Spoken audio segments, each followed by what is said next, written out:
Hello guys, இன்றைக்கி நம்ம என்ன பார்க்க போகிறோம் அப்படின்னா கேட்ஃபோர்ட் வெர்சஸ் நிடா ஷிஃப்ட்.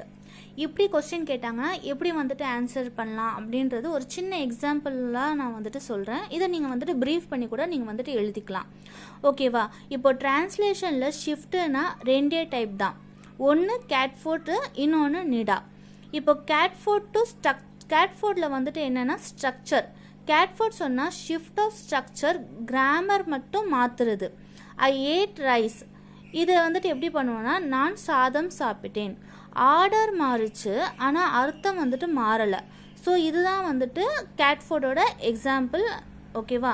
இப்போ நிடாவோட மீனிங் என்னன்னு சொல்லி பார்த்தோன்னா, நிடா சொன்ன shift of meaning general to specific. ஓகேவா? அங்கிள்னு போட்டால் யாரும் தெரியாது, பெரியப்பான்னு போட்டால் தான் கிளியராக அங்கே வந்துட்டு புரியும். ஸோ இங்கே தான் அர்த்தம் மாறுது, ஆனால் அதுதான் வேணும். ஓகேவா?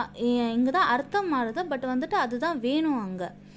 ஸோ நீங்கள் நார்மலாக அங்கிள்ன்ட்டு வந்து சொல்ல முடியாது இல்லையா? யார்கிட்ட ஏதாவது பேசும்போது இவர் என் பெரியமா பையன் அப்படின்னு தான் நம்ம வந்து சொல்ல முடியும். ஸோ அதுதான் இப்போ எக்ஸாம்பிளில் டிஃப்ரென்ஸ் பிட்வீன் கேட்ஃபோர்ட் அண்ட் நிடா ஷிஃப்ட்டுன்னு கேட்டால் இந்த மாதிரி ஒரு சின்ன எக்ஸாம்பிள் போட்டு நீங்கள் வந்துட்டு எழுதலாம்.